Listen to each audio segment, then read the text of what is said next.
chums, greetings from our home. So today we're going to talk a little bit about our experience with Halloween Horror Nights 2022 over at Universal Studios Orlando. We're doing this a little bit different instead of a typical vlog at the parks because it was so loud. It was just, the music was loud no matter where you went. So we thought that this would just be easier to give a recap and talk about what we thought of the event compared to last year. You know, last year was the first time it was really back from after all the closures with the pandemic. And also how it compares to the other Halloween events. We went to, this was our fourth Halloween event for this year, so let's go ahead and get into it.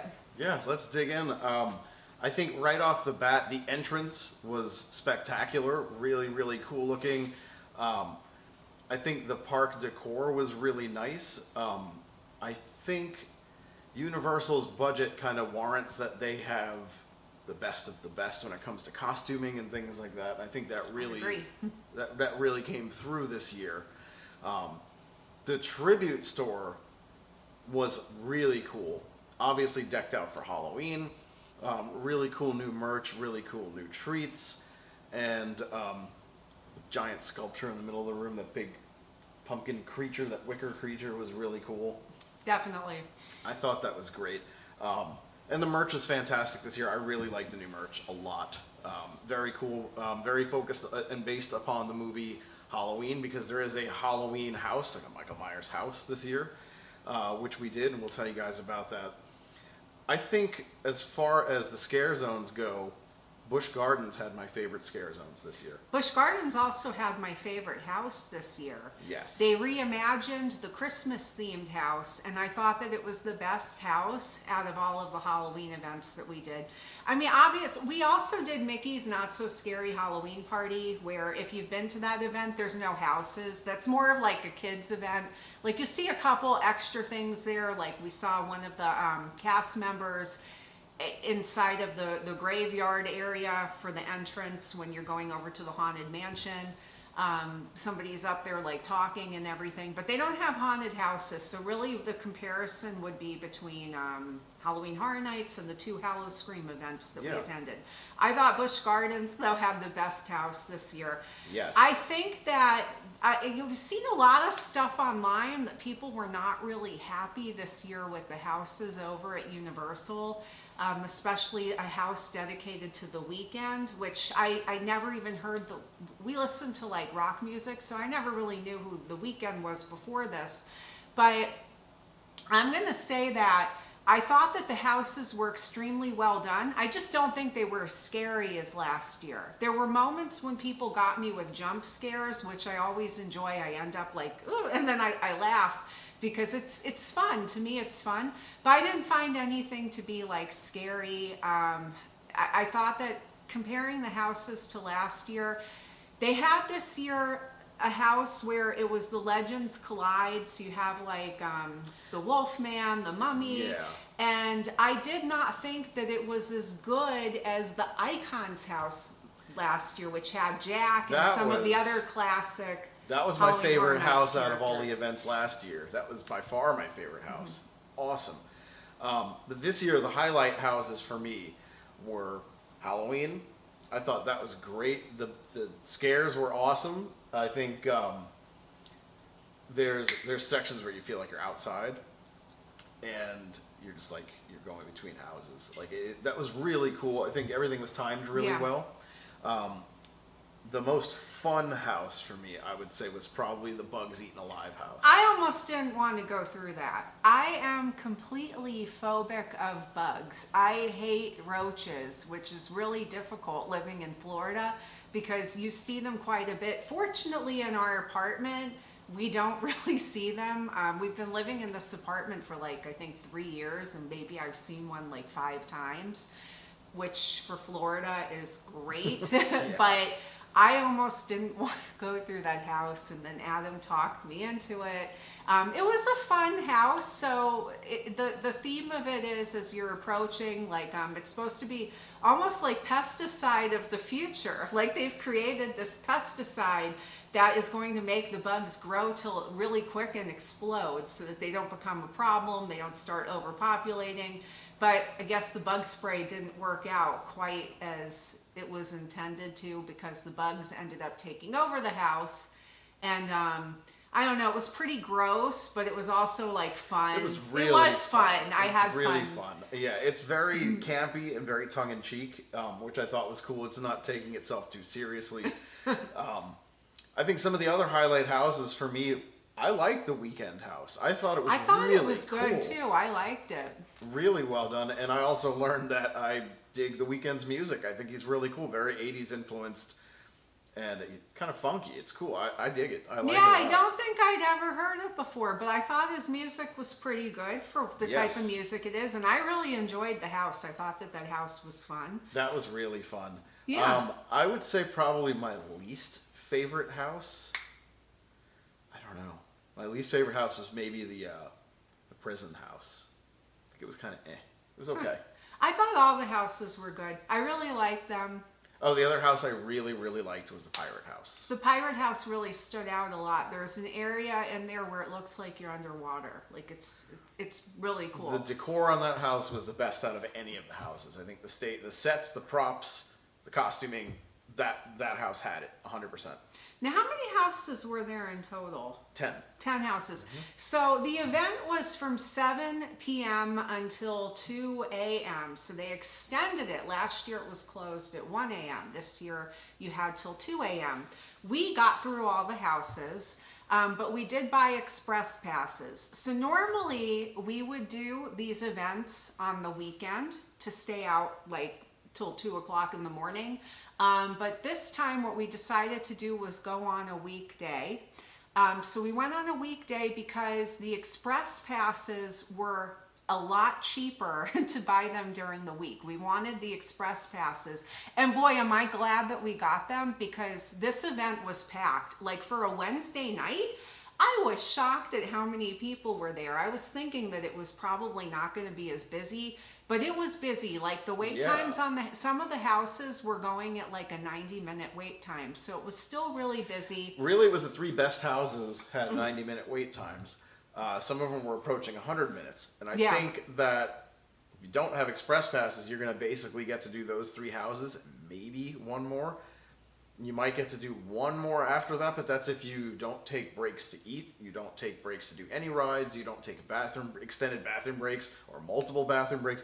I think if you just try your hardest with no express passes, on a weekday night, you may get to do 3 to 4 houses. Yeah, maximum. so when I was buying the express passes for us, they were like $159 a person before tax, and that was to get it on the weekend. I ended up going for Wednesday night, I think we ended up paying $119 an express pass. I mean, it's still expensive, but I feel like if you really want to see the whole event, they do make it very helpful to do that. And then with our annual pass, we did not pay to get into the event. During the month of September, they have a lot of nights where if you're an annual pass holder at a certain tier level, that you're able to just swipe your card and get in one time. Is it Premier only? Yeah, only the Premier passes are the ones that have that free Halloween Horror Nights Express Pass. If you ever do think about getting an annual pass... Well, hang on, it's not an Express Pass. I mean, not an Express Pass, I'm sorry, So, to get the free get a free admission ticket, into Halloween Horror Nights. So I would say that if you're going to go and get an annual pass, if you're not a pass holder, to really consider that top tier pass. Where I was about to get, my brain is moving quicker than my mouth, or my mouth is moving quicker than my brain, one or the other. But the other benefit to that particular pass is after 4 o'clock, your pass doubles as an express pass. Not for special events like Halloween Horror Nights, but for any of the other rides where you can use an express pass. And we've just gotten so much benefit out of upgrading that pass. Absolutely. I mean, if you're a pass holder of a lower tier and you're planning on going to Halloween Horror Nights, just upgrade your pass, because you're going to spend the same amount of money on the tickets as you would to just Unless upgrade you're your going pass. in October. Unless you're going in October, it's more The expensive. only pass holder nights were for the month of September. So fortunately, we didn't pay to get into the event. We just paid for the express passes. As far as food, So the term shrinkflation. So this is a term that a lot of it I've seen for Disney, where Disney is charging more money for food, but they're shrinking the prices down, or they're keeping the Shrinking price the the same, portion down. but they're shrinking the Yeah. portions down.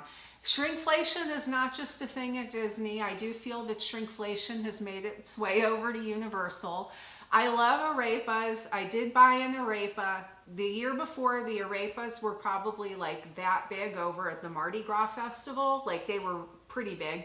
I kid you not, this was almost like a macaron, however you say that. Yeah. What was the size of it? Like this? Like I don't even know how It to was demonstrate smaller. it It was without making definitely weird smaller. gestures. But It was definitely smaller. It was significantly smaller, the arepa, a lot smaller. And then, so we did try some food items there. I mean, it wasn't like the greatest of food, but the food was fun. We tried to get like Halloween themed Right. type of food. I mean, it's also not a food festival. It's a Halloween event, so you can't expect the greatest food, like Mel said. But the food was definitely edible, and it was decent. And I just think the prices are a little bit out of control for what you're getting. Yeah, everything's expensive, but again, you're not going every day, so it's. Right. I feel like, I don't know. To me, I feel like if you're there and you want something, that you should just do it because you're in the moment. I feel like just go at the moment and do whatever you want, as Yeah. long as it's something you can afford. And I think it's okay to go and get a few of the overpriced snacks. It's fun. Why not? Yeah. But I think that's sound advice. I would say what I would advise for anybody who is going to go and not going to get an express pass, the three must-do houses, in my opinion, are Halloween, the Pirates House, which I can't remember the name of right now, and the Weekend. I think those are the three houses I would pick. they were awesome. Great houses. And so we got there at about 6 in the afternoon, or a little bit after 6. Our first house we went into was at 7:20 p.m. And by 2 I want to say about 1:30 in the morning is when we finished all of the Yeah. houses. So we did finish everything at about 1:30, and then we left. But we took breaks for dinner. We stopped for a dinner break. Yeah. We went over to that pizza place and just sat for a good 40 minutes and had dinner. And we made a couple stops for snacks and a few bathroom breaks. And he's referring to the pizza place that's in Universal. I think it's called Louis. Yes, Louise. That's it. Yep. So it does take time to do everything. If you're planning on going multiple nights and you're planning on breaking it up over, like if they do offer a frequent fear pass, you can get a frequent fear pass and go multiple times to the event. And I think it's just kind of up to you whether or not you want to get the express passes and do it all in one night, or get a frequent fear pass and go a few times. It's personal preference. It depends on what you're available to do. It depends on if you live close by or if you're on vacation. Our friends Brandon and Sarah come for a week from Nebraska. They come for a week at a time, and they will get the frequent fear pass. And I don't think they go until 2 a.m. every night. They probably do a few hours a night, go back to the hotel, relax, go to Universal the next day, stay for the event for a few extra hours, do a few more houses. But that's how they choose to do it. And then us being pass holders, we hit it all in one shot because there's other events we want to do. We live here, and we get the chance to go to Howl of Scream at Busch Gardens and at SeaWorld. We do the Disney Halloween event. So I think they give you a lot of options. I think you do have a lot of options when it comes to what you are going to purchase to get out of Halloween Horror Nights. And the merchandise this year I thought was great. Absolutely. Adam is actually modeling his spiffy new Frankenstein shirt that he got while we were over at the event. Where did you buy that? In the This is tribute in a store? tribute store. Yeah, so they have lots of cool merchandise this year, lots of fun Halloween Horror Night stuff. I got a pair of leggings earlier that week that I went and I wore over. I think I bought that at the main Universal store that's on City Walk, like the big Universal store. So lots of fun merchandise to get, lots of fun stuff that's going on for Halloween. As far as like the events go, my least favorite event was probably Mickey's Not So Scary Halloween Yeah. Party. That was our first time going. I would go again. The only way I would not go is probably if the price of that went past a certain point. I don't feel it would be worth it. Yeah. To me, it feels like more of an after hours event. Like you do have a It parade. is an after hours event. I think it is more geared towards children and families, so they have something to do too. I mean, I loved Halloween even back from when I was a little kid, and I think if the houses were too scary for me to do, like if Halloween Horror Nights and Howl-O-Scream, if my parents would have said that's just way too much, you're 5, you can't do that. Absolutely not. I would want something to do. I would be like, well, it's Halloween, I want to celebrate, and you get to see all the characters in their costumes. But as far as being an adult, expecting a scary Halloween event that really just takes things to the next level, it was my least favorite as well. Yeah. But the other 3 events, Halloween Horror Nights, the 2 Howl-O-Screams, they were my favorites. I preferred them over the Disney event. Like I said, I still enjoyed the Disney event. As long as I don't get priced out, I would still get the tickets for that and go back again.